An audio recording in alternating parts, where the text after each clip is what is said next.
process is actually not one of the things people consider a ton when they're designing an offer.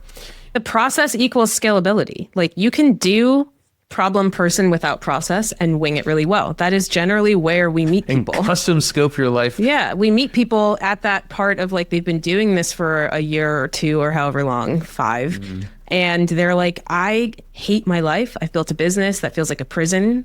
It's mostly referral based because I don't have time for anything. And I want time again. And I want operationalization and standardization. And what if I want to make this bigger than me? All these questions. Process solves for all of that. 100%. So the process, the interesting thing on the process front is that that's where the margin, like that's where you're going to find the majority of your margin, because you will be able to reach a certain point going full custom everything. But at some point, like there's just the level of bespokeness between all of the things, like the context switching, like all the stuff, like you're going to hit the capacity ceiling is much lower without the process. Yep. And so it also like repeatability or reliability in terms of like, hey, we take you through this. I was thinking about, there's a really interesting phrasing that I've been hearing on as we listen back to sales calls. And recently, and it was this shift from here's what I can do for you. Yep. From that to here's what I do. So much better. It's like it was such a subtle shift, and it took me a second to even realize what was going on. Do you mean when you're reviewing client sales calls? Yeah. And because when you're custom scoping stuff and you're doing a more traditional discovery, and they're telling you about their problem, and you're thinking like, okay, like how do I piece this thing together and like create a solution? And so a lot of times you as the consultant will communicate what you're thinking to them and frame it up by saying, well, here's what we can do. And you're trying to gain alignment with them. It's like, does this kind of like the direction you want to go? Like, versus they tell you exactly their situation. You say, this is the exact problem we solve. This is exactly what we do. And let me tell you exactly how I do it. So like much more competent. Well, it's just a different sales process. Like, yeah, I mean, it makes your life a lot easier, as we know, and as like that's like our main belief here. So clarity on the process gives you that, and it's like, and it manifests itself in that languaging shift. So I've been really enjoying just watching this happen. So clarity on the process used to solve the problem, and it kind of hinges on an idea or something else that I've noticed, which is like when people tend to start talking about their process, they wrap it in a lot of context, like in a lot of resume-based context, not an actual process.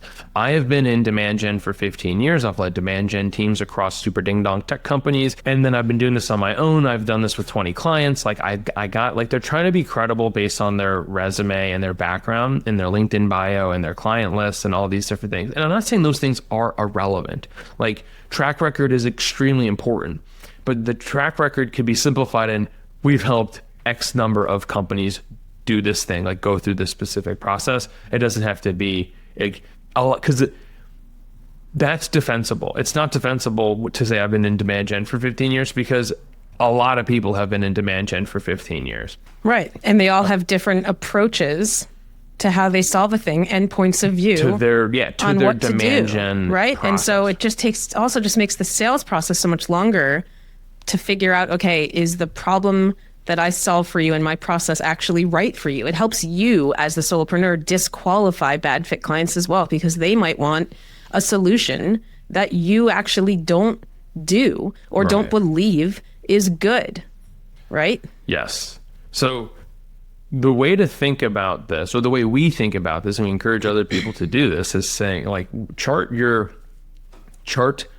yourself on this chart between, how long it takes you to create value for your clients, right, from more to less, and then the number of times you execute a thing from more to less. And the more you execute on a thing, the less time it takes you to create value for your clients, right? That's the power of process.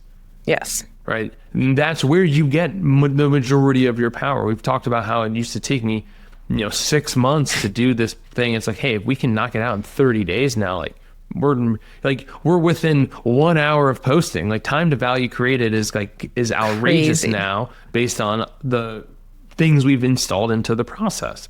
Like the simply This is also having- why you don't charge for your time.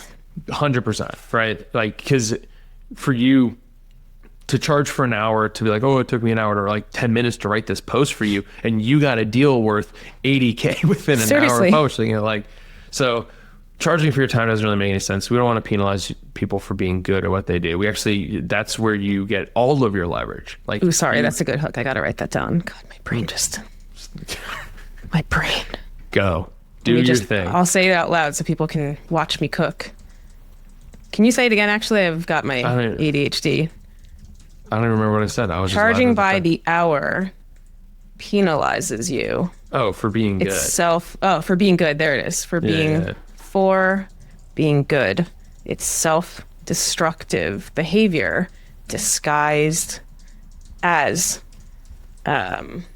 credibility. I don't know. Whatever. I'll fix that later. That's V1 of the hook. All right, you're going to see a post. Anyone who's following along is going to see a post about time, selling time. I hate my brain sometimes. I'm like, man, can I just not think about content for like 1 minute? Anyway, carry on. You can't.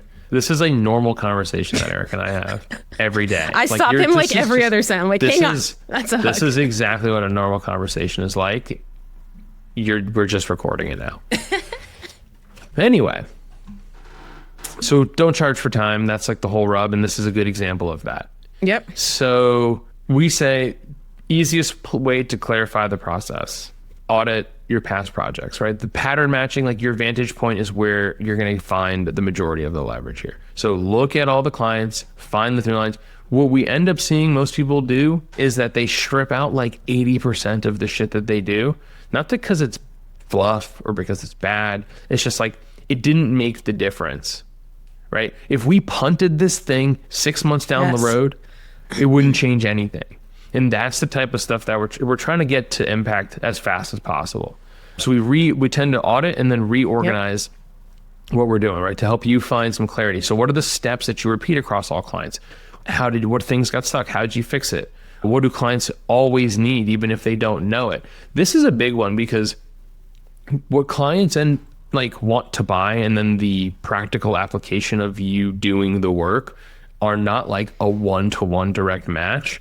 And so oftentimes when you ID some of those things, you're like, oh, like it helps me just standardize my scope a little more. Now I know, like, oh, the question I generally ask clients is like, well, hey, look, if you had it your way and you had the perfect engagement and you say, like, what does every single client need? Do they all need X? And sometimes they're like, no, they need Y. And then within Y, there's like a few options, but it's always under this like category of deliverable. It's like, cool, we have the first thing. Like now we have the first thing that every single scope includes. Like this is how we reduce the variation of your engagement so that you kind of have everyone running through a system that is as similar as possible. It also works backwards. We had a sales call the other day with someone who said that she gets hired for X and pretty much always ends up also having to do Y, which is like kind of out of her scope. And my brain was going, oh, light bulb, why isn't Y part of your offer if everyone needs, you know what I mean? So sometimes you might even think that they don't need the thing. And then when you're doing this audit, it's like, oh, actually I end up doing that for everyone. Maybe that's way more important than I even gave it credit for. So the easiest way to think about structuring your process and help like introduce clarity to it is the 4-phase framework. The 4-phase framework is like, just bucket everything you're already doing. This is like the magic of it. We don't change what you do. We organize it into like, I call it the arc because it's just like, if you think of a story arc, people kind of just naturally lean into it and they intuitively understand it. And sometimes it's hard to explain why someone understands it. And I wish I had a better explanation than that. But people just intuitively understand this idea that first we audit the thing. We plan out exactly the steps we're going to take. To you, it's not that we're going to reinvent the wheel here, but we're going to plan out your specific thing, your specific situation. And we're going to have to, in order to do that, we have to audit and identify the gaps in your situation. The second thing we have to do is go and implement it. So we need to fill the gaps. We have to do something. The third phase of the framework is an optimization phase. We refine the system, we sharpen the strategy.